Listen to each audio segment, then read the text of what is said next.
नमस्कार दोस्तों सिख पंथ के प्रथम गुरु, पहली पातशाही भी उन्हें कहते हैं, श्री गुरु नानक देव अपनी अद्भुत क्रियाओं के लिए और अपनी अद्भुत उक्तियों के लिए और प्रसंगों के लिए चर्चित रहे हैं सदा। और बड़े सहज भाव से, उनकी भक्ति का भाव बड़ा सहज होता था और उनकी यात्राएं विश्व में कहते हैं कि अपने आप में एक कीर्तिमान है। इतनी यात्राएं किसी भी धर्म गुरु ने या किसी अन्य यात्री ने भी शायद नहीं की होंगी, पद यात्राएं विशेष रूप से। उनकी इन यात्राओं को उदासियों का नाम दिया जाता है। उदासियाँ, गुरु नानक देव जी की उदासी 1, उदासी 2, ऐसे करके उसको एक प्रक्रिया के अनुसार ढाला गया है।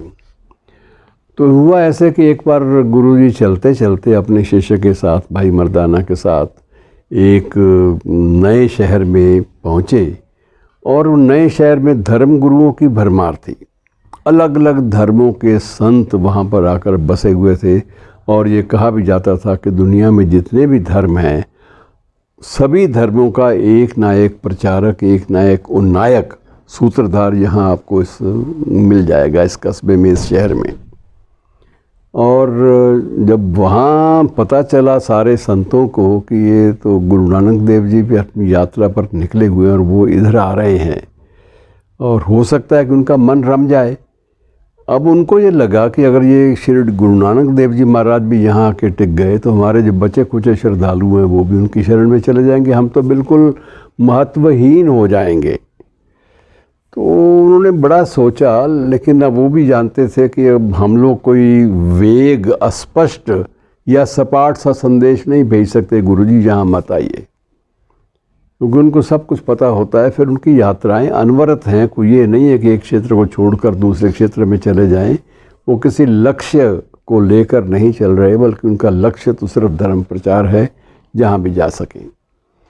अब उन सब ने सोचा कि उनसे सांकेतिक भाषा में ही बात की जा सकती है, स्पष्ट शब्दों में उनसे कुछ भी कहना बड़ा गलत होगा। तो उन्होंने एक उपाय किया कि एक कटोरा लिया, कटोरे को बिल्कुल लबालब जिसे कहते हैं आप, ऊपर तक तेल से भर दिया और उसको एक ट्रे में डाल के, एक जगह किसी एक तस्तरी में डाल के, उनको धीरे धीरे एक संदेशवाहक के हाथ गुरु नानक देव जी के पास भेज दिया।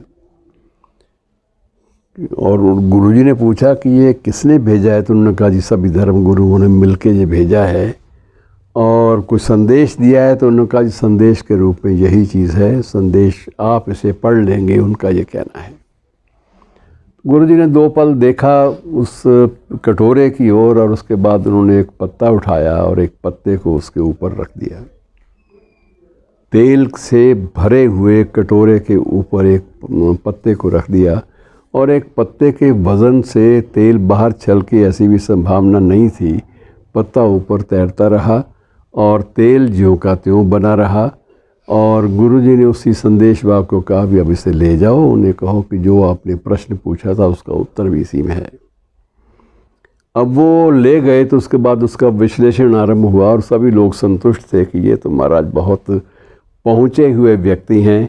उनके संदेश का मतलब ये था कि इस परिवेश में किसी अन्य धर्म गुरु के लिए कोई जगह शेष है ही नहीं, इतने ज़्यादा धर्म गुरु यहाँ पर भरे हुए हैं।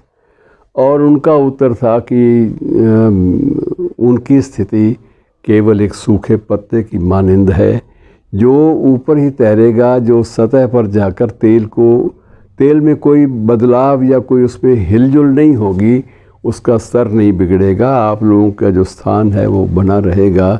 और मैं तो पल 2 पल के लिए आकर यहाँ अपना प्रचार करके उसके बाद निकल जाऊँगा आगे को, मुझे तो आगे अगली उदासी पे निकलना है।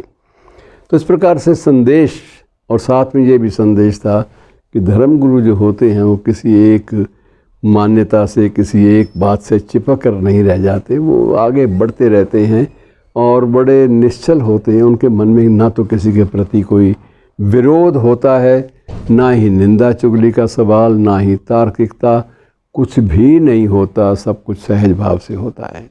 शुक्रिया दोस्तों।